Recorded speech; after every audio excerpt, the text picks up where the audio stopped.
Thank you so much for everybody tuning in. Welcome back to the Lead Up Podcast. I know it's been a minute. Life has been crazy the last couple of weeks, but glad to be back here in the studio at Darling New Media, Midtown. Make sure to check out Darling New Media if you need any podcasts or other amazing services. Before I get to my guests, I want to shout out, in addition to Darling New Media, all the people that have been listening. If you're a returning listener, I know people have been asking, what's up with the podcast? What's up with the podcast? Really just one person. But anyways, all that to say, thank you guys for tuning in. Really appreciate it. Love the feedback that I get on the most recent episodes that we've been doing. And if you're new, if you're driving, if you're at the gym, thank you for tuning in. Hope this is valuable content for you. But let's get into the episode. I have a special guest with me. We were just chatting up before we started. It's been actually a couple of years since we saw each other in person, but we've been talking on and off, right? For some while since we worked together with IYT. So I'm glad that we kept that connection. Want to welcome Nyheim Hunter to the Lead Up Podcast. Welcome, sir. Thank you. Hello, everybody. Hello. So I know maybe there's some people that, who is this guy, right? Nyheim, can you do us the favor and just share, a little bit about your story, your background, a little bit of, where are you from? Who is Nyheim Hunter? All right. I actually haven't done this in so long since I was a mentor. That's the funny part. But who is Nyheim Hunter? I started at Sac. I can't even start there. I started in Atwater. I guess I'm from a small family.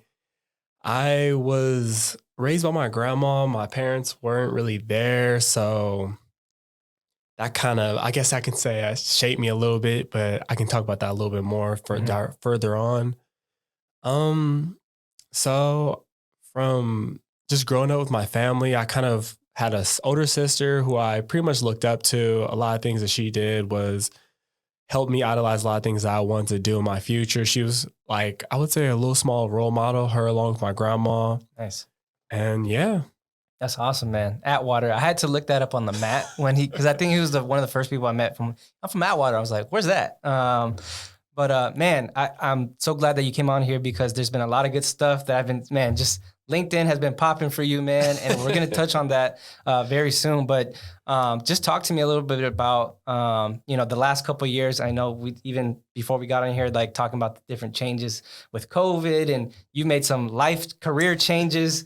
And I know I saw a video that you made on YouTube and you're talking about that experience, man. Could you share a little bit more of like what I'm talking about and what kind of changes you've made for yourself? And we'll kind of do some follow-up after that. I love it. Ooh, past 2 years. I'm going to start back in 2020 because I feel like that's when a lot of stuff just started happening, yeah. I guess, along with the COVID and everything. Early 2020, I was working with the state. So after I left IYT, I started working with the state of California for about a year and a half. And as I was working with the state, it wasn't really as joyous. So coming from IYT, working with kids, which is something I'm really passionate in, into working more of the public sector, working that corporate job, which isn't really as thrilling for me per se, which could be different for everybody else. But I started going through like a little bit of changes with my work. I had management that I didn't really like, wasn't passionate in. Started having like a lot of mental health problems while working there. And there was a point that I kind of hit and I said, I just can't work for the state of California anymore. It's not me. I have to do something I'm more passionate in. So I took some time off from work and I was unemployed for quite a bit of time. I worked for actually a Fortune 500 for a little bit. Disagreements with the company, more mental health issues, just like the management, how I was treated. I just couldn't do it. And later in 2020, an unfortunate instance happened, which as I mentioned kind of earlier, I wasn't really raised with both my parents, but middle of 2020, I had to take time off of work. I started spending time with my dad because we started rekindling things. I was just like, for me to grow a little bit more as an adult, I need to figure out something like, how can I get better? So rekindling the flame with my parents, trying to get in better relationships, because if I'm going to become like a full-fledged adult, I can't keep holding baggage, yo. Yeah, right. And so with that, as soon as I like really started like hanging out with my dad, like one of the first times we hung out, like he's like, yeah, I have a surgery coming up. Let's spend more time together. So I'm like, okay, yeah, I love that. And like after he had the surgery, we were talking. He was like, "Is something's going on? I'm not recovering right." You know, like I'm like, okay, that's odd. I wonder why he's not recovering right. And he eventually said like he got him getting like follow-up tests, and he found out that he had, I believe it was throat cancer. Wow.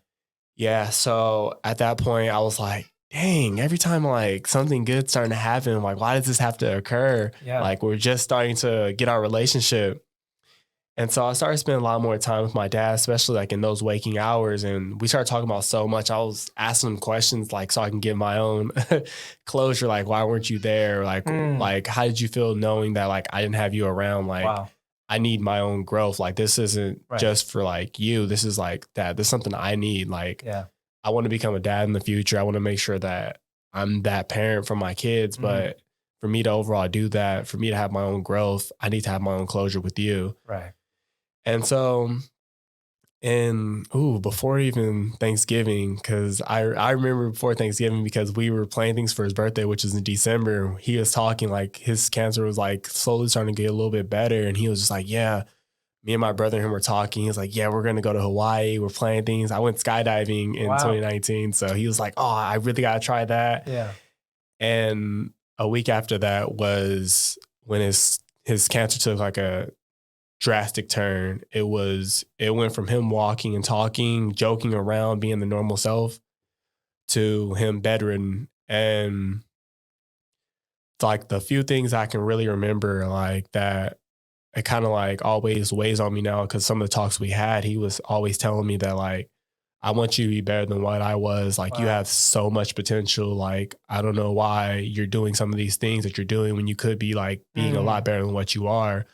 Live up to your potential. Stop doing what you're not really passionate in, and do something that you can make you happy. And so after the passing, that kind of dawned on me a little bit more. So later in like December of 2020, I eventually learned about software engineering, which is something I was so passionate in. Like as a kid, I was in kindergarten. I was the one that was in kindergarten. Kindergarten kids are outside. I'm over here on the computer trying to figure out things while teachers telling me I this is very early on. Extremely early on. I love the idea of tech, the idea of innovating, all that. It was amazing to me. Okay. And so with that, it led me to overall like realizing that I should stop being a coward and pursue something, because I always like had in my head that I wasn't smart enough. I wasn't capable of doing this. I could never be a software engineer. I always had that in my head, the back of my head. So it was always that thing that said, don't go for a computer science degree, go for something else. And that's what led me to actually pursuing my bachelor's in something else, which I don't say anything bad about my bachelor. I love that I did my career path the way I did, because it led me to meeting so many amazing people. Right. And back to like the software engineering part, in December, I ended up learning more about a way that I can actually fast track my way to become a software engineer, because I spent 5+ years in my undergrad and I wasn't going to do another 4 years.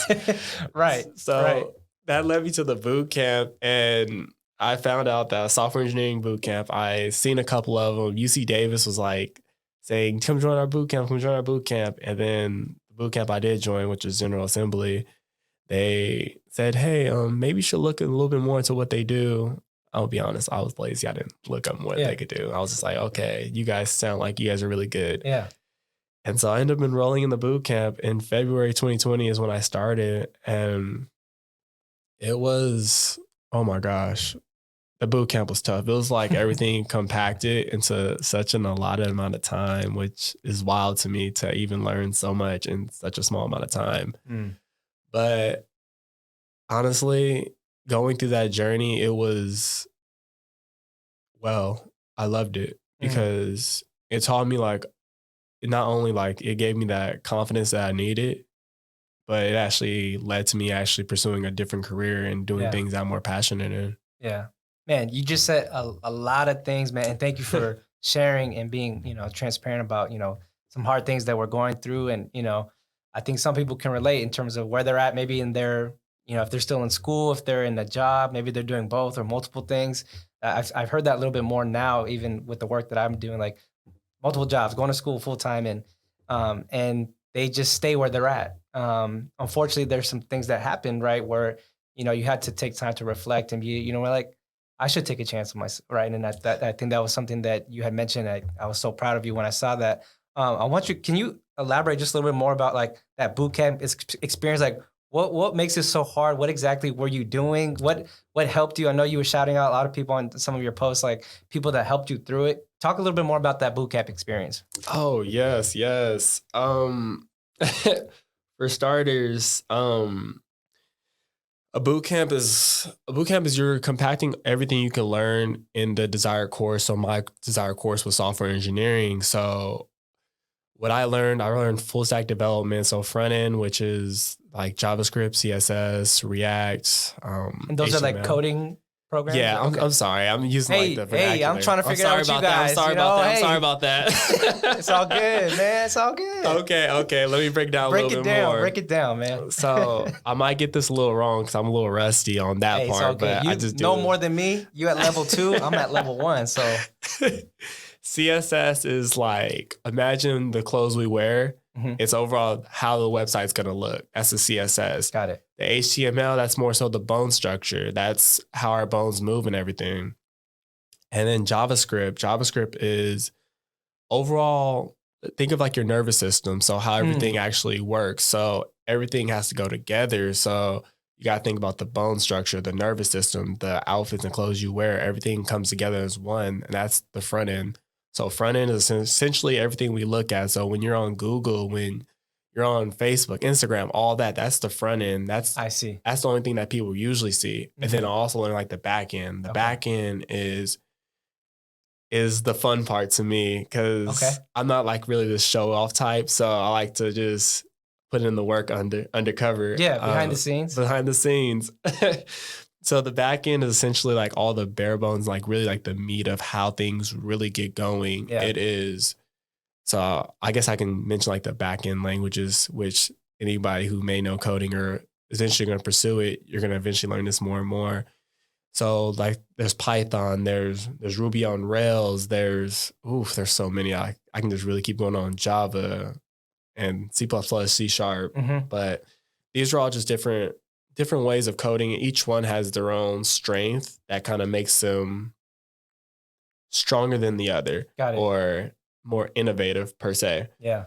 So in the bootcamp, I overall learned the whole full stack. So front end, back end, and just overall a little bit of data structures and algorithms. This is the beast that people ask, like, why do I have to learn this? But this is the difference. What can make you make a solid amount of money and then 6 figures plus Google type of money. Wow. Yeah. So that's something that I feel like is key, not just to learn, because it helps like overall your whole thought process. How do you break down things? How do you problem solve? How do you overall go about things? But through the boot camp, it's really tough. Like you're learning everything in 3 weeks time. And then all of a sudden you switch to a whole new subject that you don't know anything about. And they expect you to know it.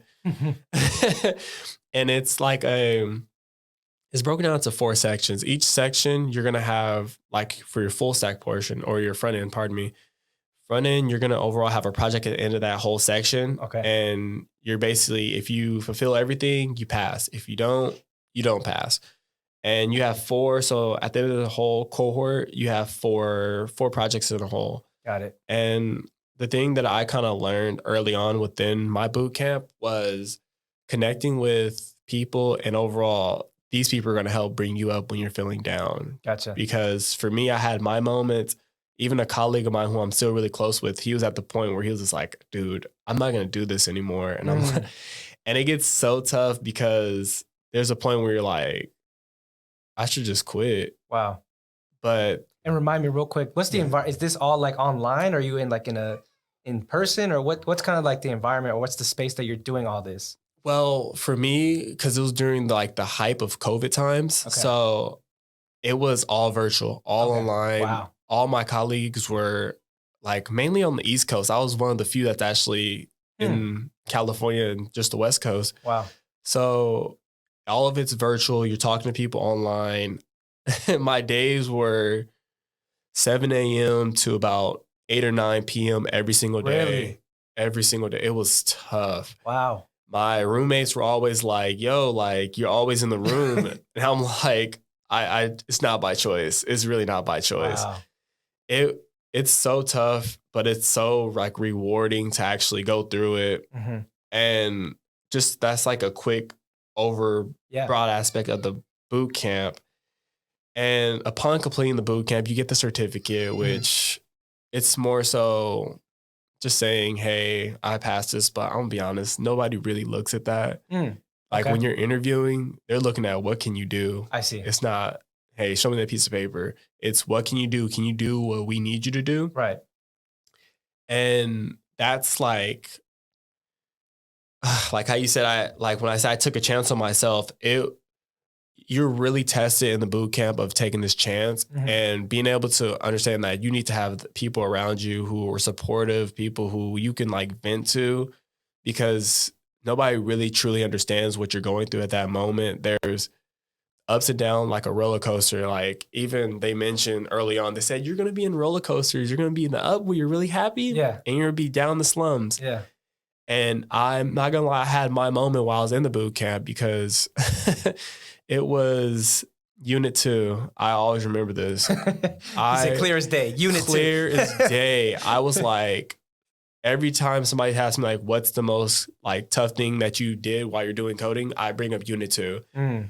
I was at the end of completing my project. I was flying through it. Like my confidence level was through the roof. Like I was probably one of the first people to complete it because one thing that they said to do is do passion projects. So each project I did was based on something I'm really passionate in. Like during my boot camp, something that got me through that really helped my mental health, I became into plants. So I've met a lot of those people. I've been seeing a lot of your TikToks and Instagram with plants and watering my babies. So you need some plants. Yeah, I respect it. Some plants. I respect it. I have to get some plants I have a fake plant, but that's...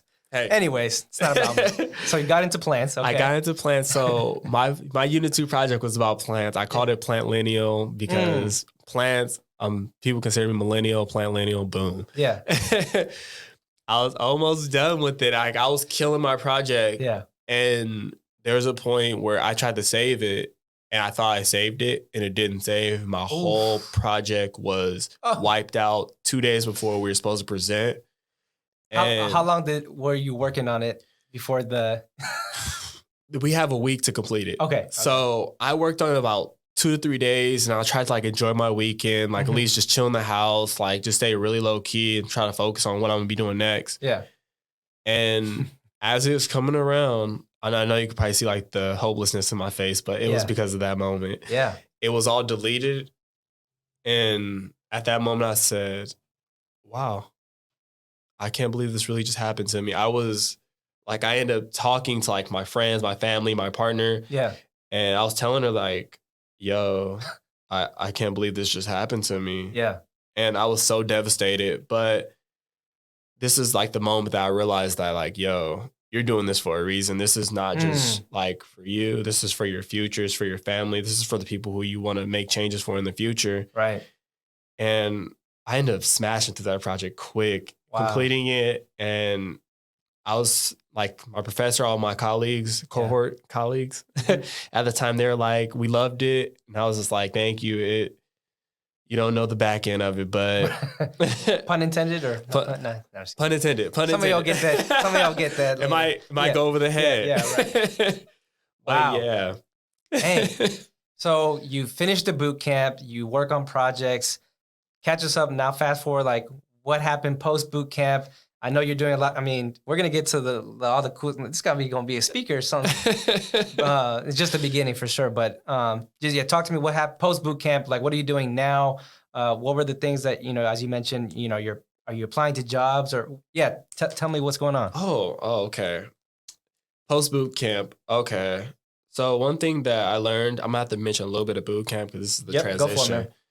So one thing I learned when I was in the boot camp was it's low-key tough to find a job when you get out. So for me in my head, in unit 3/4, I started connecting with a bunch of people in the software engineering world, recruiters. And that was just everything. on your own, or? On my own. Okay. Like I said, nah, it's not going to be me. And at the time, like I'm unemployed. I didn't really have money. So I'm really just working out of my whole savings account, paying rent every day. Like So the only thing at this time is just the boot camp. You're 100% in. Got it. Boot camp, nothing else. It was. Yep.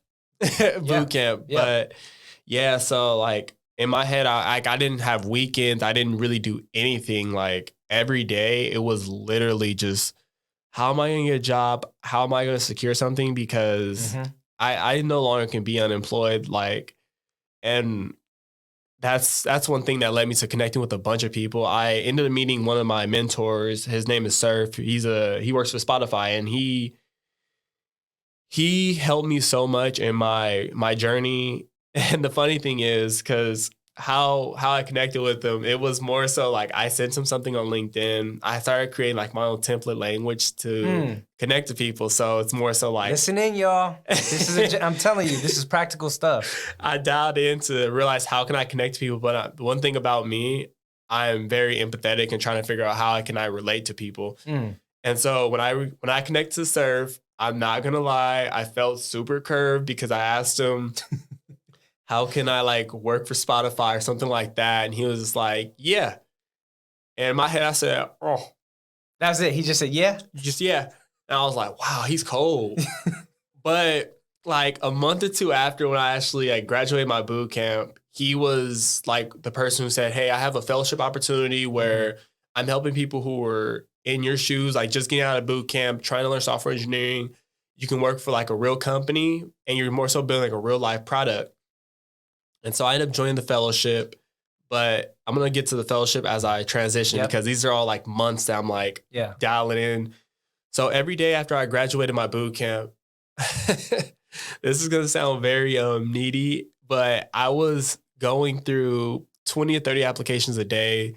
Wow. Flying through them, applying to almost any job I seen, I was applying to. If it said 3 years of experience, I'm applying to it.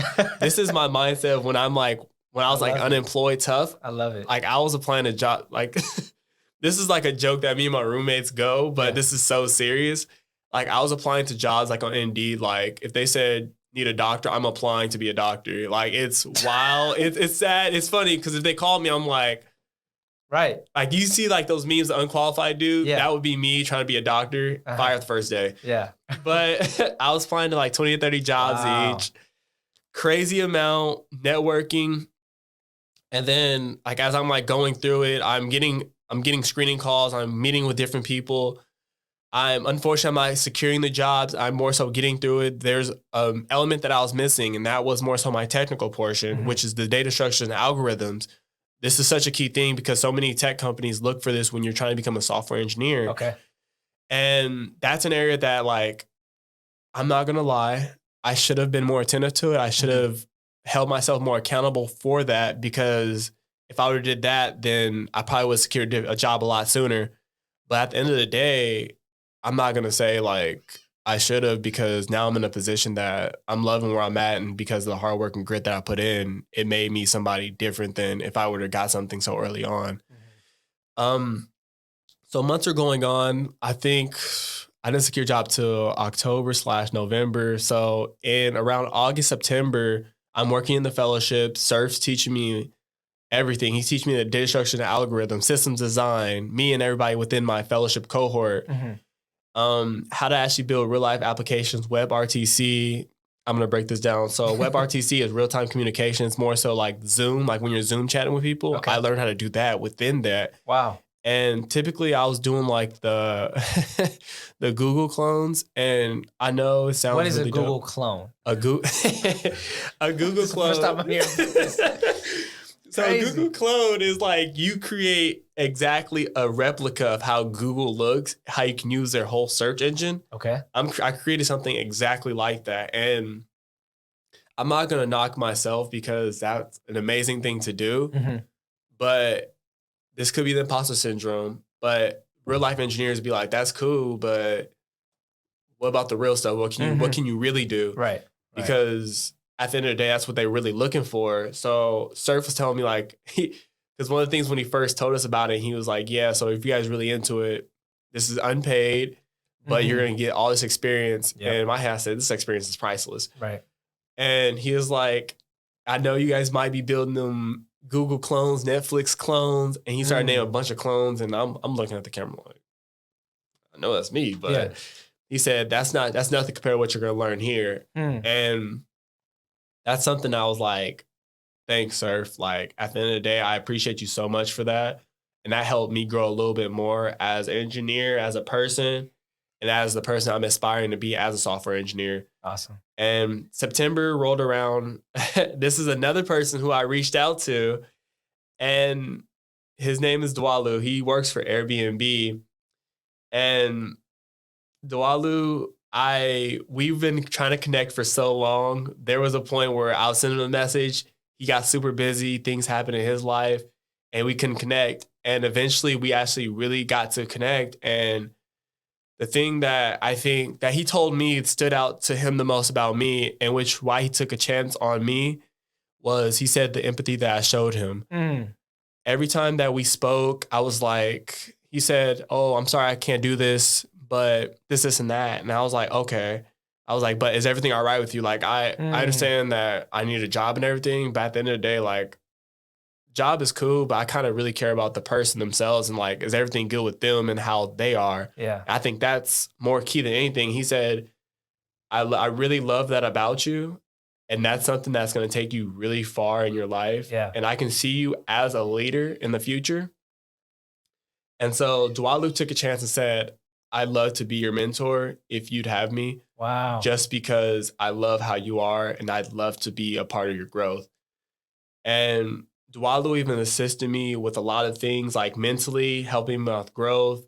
It's so much that Dwalu helped me do. He assisted me when I went out to Atlanta, and he spoke at an event, and he assisted me to get into the event, to network with a lot of other software engineers. The event was Render ATL, which I plan to actually go back to again this year. He spoke, I heard him speak, and that was actually my first time actually meeting him. Oh, like, wow. I never met him in person. Wow. He was just like, I'd love to meet you. I'm like, all that, like, even like I met his son. His son's really, really funny dude. And like, I even told him like, hey, I know that I'm not like, I don't have a job at the moment, and I probably don't like have much behind me, but if your son needs a mentor, like, I'm willing to mentor your son as well. Wow. Like, cause you did this for me. I'm willing to do what I can for you and your family and assist you guys, which sometimes things aren't really much, but I think sometimes money and everything is cool, but being able to provide something more for someone and their growth, I think that's really key. Wow. And then to speed it up a little bit more, I've networked with so many people. Coffee chat was my key thing. I learned how to give personal emails from another mentor I met named Adur, and he overall sent me like a template of how I can like network to people, to have something that's very straight to the point. Here are some times I'm free. Does this work for you? And so. That helped me so much with connecting with so many more people, because it like helped expand my network even more. In addition to like during this whole time, I was on Clubhouse heavy. I remember that. I remember Clubhouse all the time. I think you were the one that got me on there. I still didn't use it. I don't know if it's still relevant, but anyways, I remember this guy was on heavy on that when it was like at the peak of it. But go ahead. So with that, like, I was on Clubhouse so much. Like, I'm speaking in rooms, trying to get myself a job, trying to get a position, trying to just network with people. Still at this point, you don't have a job. Still at this point, I don't have a job. Wow. I was unemployed for a good amount of time, not just counting just software engineering unemployed, but just unemployed. Yeah. And this is me just like, I'm doing every day, 7 to 7 was me doing software engineering work.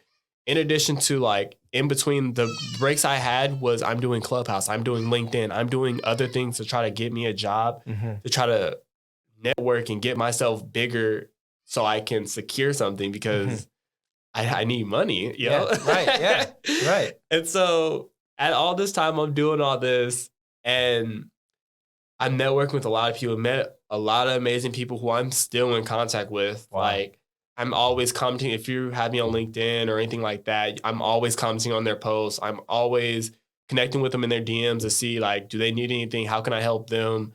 How can I be helpful to them as they were to me in my journey? And not just that, but I'm always trying to find ways to connect with people who are trying to become software engineers, software developers, data engineers, things like that. Yeah. I'm always trying to find a way to reach out more and grow not just my circle, but also giving back to like the youth. Like even like my mentees, I'm like reaching out to them now, trying to figure out how I can get them into tech. Wow.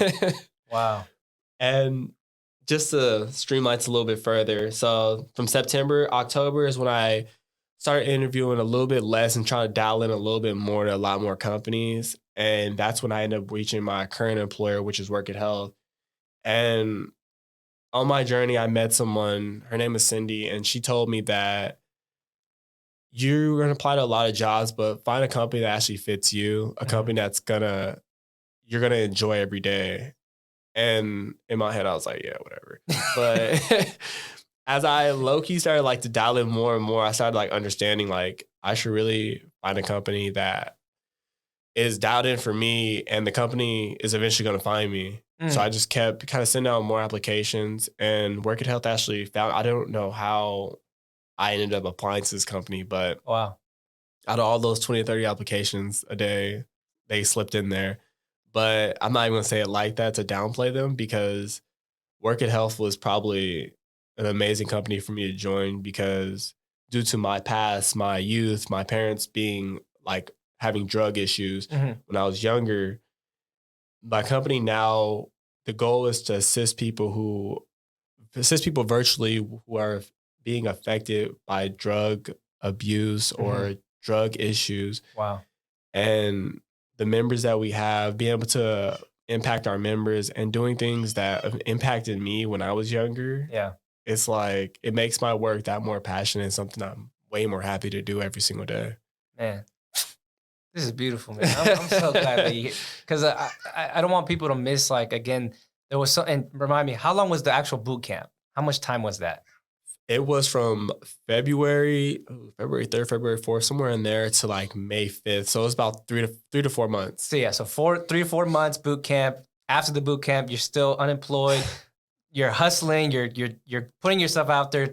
20, 30 applications per day, and it took a few months to eventually get to where you are. And I don't want people to miss that, because again, whether they're currently employed or they're on that kind of same journey of like, I can't find it, I think there's some practical things, like LinkedIn. I love LinkedIn. I feel like I'm just scratching the surface on that thing, but it's a gold mine. You know, there's people that are willing to give their time. Not everybody, you know, you got to put yourself out there. You know exactly what I'm talking about. I mean, you've experienced it. But I'm curious if you can give like just a quick practical gem for somebody that maybe doesn't have a LinkedIn, or they have a LinkedIn, but they haven't really activated or engaged, kind of like, you know, what do I do with it, right? Is it just like simple as just connecting with random people, but maybe something practical that they can take away, that they can start doing to maybe find that next opportunity or find that mentor, right? Because I think that's something that a lot of people could really benefit from. Yes. So LinkedIn, I feel like for me and my career and my trajectory that I have for my career, LinkedIn is probably one of the most important social media outlets that I have. I personally don't really want to get on Instagram, Facebook, and all that, but I happen to just get on it just to get myself out there more. But LinkedIn is so important for career projection. Like, where do you want to go in your career? Because it's not just, oh, people are on there for companies. LinkedIn is a way to connect with people who you probably would never had a chance of meeting. 100%. LinkedIn, oh my gosh, LinkedIn is something that helped me change my game and how I am as a professional, like how I'm going towards things. So a gym that I would say, so like honestly, there's not enough, there's so many gyms for LinkedIn, like connecting with people who for me, I connect with people who are more like me, in addition to people who have just similar backgrounds. Like, honestly, I mainly connect with a lot of minorities. A lot of people who I see are like looking for software engineering jobs, looking for jobs. I began to connect with them a lot more, just because I feel like they will never have the opportunity to like meet with some people. And sometimes people are very shy, and like, you see somebody at Google, Facebook, or excuse me, Meta, and all those companies are like, ooh, I can never talk to them. But for me, if I seen a software engineer who looked similar to me, who was in a high position at one of those companies, I sent them a message, and I could care less what they think about me, because at the end of the day, what's the worst they're going to do? Leave me on red? But I was just like, I'm going to keep dialing in and try to expand my network, because how I look at it, if I have people within the circle that I'm looking to have, people way above me who are way professional in the software engineering world, if I have people who are trying to get into the world and I'm like somewhat in the middle, like early in my career, if I could somehow bring all of us together and increase the numbers of minorities in tech, that's amazing to do, because I feel like tech is such a scary field for us nowadays. And I say us, I mean like minorities. And so it's such a scary field that people are like, no, I'd rather not do it. I'd rather stick with my regular 9 to 5. And I'll be real. So when I realized I was going to tech, I started like, my whole mindset just changed as a whole. I was working for the state, and I feel like the state's the traditional corporate job that I felt scared to even get more tattoos. I felt scared to get a nose ring. I was like, I can't do any of this because they're all going to look at me weird. But when I transitioned to tech, I said, I'm getting me a nose ring. If I want to get a sleeve, I'm going to get a full sleeve. But this is all just because like tech is something, like how I look at my software engineering abilities and skills. It's not just more so you're not going to be able to get a job. It's more so, can you do the work, and how good are you? If you can really kill it, they don't care what you look like, long as you can kill it. And that's all that really matters. So to bring that back to LinkedIn, me being able to connect with more people, and people actually using LinkedIn, if you want to project your career more, like even if I was in college using LinkedIn, if I was really in college using LinkedIn, I had the mindset I have now, or even willing to connect with people that like I think I would never know. I would be in a different spot. But like I keep reiterating, I'm happy I didn't do that, because I wouldn't be here where I am now. I wouldn't be thinking how I think now. I would have a completely different mindset. And like I like to say that LinkedIn is something that has made such a huge impact on me and my career and my journey, that even if like there's anybody in college looking at this and you might not have the same career trajectory of me, like I'm a software engineer trying to go further in software engineering in addition to other entrepreneurial things. But even if you're just trying to do something, connect with me. And I have so many people in my network. And if I don't have them in my network, I'll add them to my network, and I'll see how I can get you connected with them, because at the end of the day, my goal is to overall help people get further in their careers, whatever they want to do, live to their highest potential, and not just feel like you're incapable of doing something, because life's way too short to be feeling inadequate or feeling like you're not able to do something, because it's just way too short. And that's one of the biggest reasons why I took the chance on myself, because I had so many feelings of inadequacy and feeling incapable to do things. And I said, I'm taking this chance. I'm taking this leap of faith, and I'm going to believe that at the end of the day, if I can do it, I'd rather say I wasn't able to do it rather than being cowardly and saying I didn't want to do it. Sheesh. Mic drop. Man, you're spitting fire, bro. Before we start kind of wrapping up, I did see that you're gonna be at some event coming up. You're gonna be speaking and share. Tell us what that is, and I know you mentioned how people can connect with you. So share about the event, how people can possibly follow up with you, whether it's to learn more about your story or your software engineering journey, or how they can just further connect with you. Yes. So the event, I would love anybody who is looking for a job, if you're thinking about going into tech, anything along those lines, please, please, please. I've posted on Instagram, LinkedIn. I think it might have been on Facebook. I'm not sure. I think it is, yeah. It's called Trabaja Diversitech Summit. It's basically an event that what I'm doing I'm overall speaking about my transition in the tech, but not just me, but there's other speakers, people from Google, people from all different type of tech companies. I can't think of a bunch off my head right now. There's a whole lot. That's a Just lot. know that. Yeah. So there's a lot of people there. They're going to give you different tips, different gems, not just like, I know you're probably like, oh, this guy just keeps saying so much, but there's other people who think and talk in a different way than I do that may relate to you in a different way, something that you may be passionate in, something you're into doing. Honestly, if you want to connect with me, I think there's so many different avenues. You can either contact me via email, LinkedIn, Nyheim Hunter. Hopefully Renal has my name spelled. Yeah, I'll spell it correctly, guys. Here we go. Right. Instagram, my Instagram is HEIMBH. Honestly, please don't be shy to connect with me because I'm gonna be honest, I personally don't care how people look and stuff because I more so care about what do you want to do and how can I make an impact with you. Overall, anything else besides that, I can care less. Yeah. If I can make an impact to you and your journey, just connect with me. Like, honestly, don't be shy. Don't be coy. I'm not harmful at all. I'm pretty straightforward. I try to be as transparent as I can as possible, as blunt.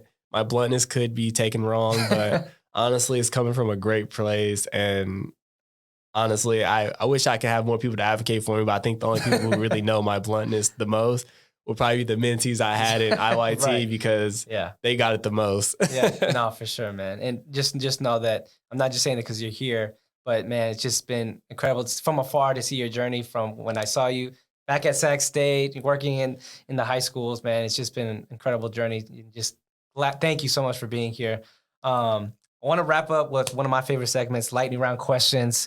These are not questions that I gave you, right? Ooh. So, yeah, that's what I'm talking about. So I'm just going to ask a couple random questions, the first thing that comes to my mind, and then we will be done, sir. So are you ready for the lightning round? Let me adjust myself. He's ready. He's locked in. Let me get rid of this question because you said you got a partner. Sorry, ladies, he's not single, sounds like. So I'll take that off the list. All right, here we go. Most recent show that you binge watched?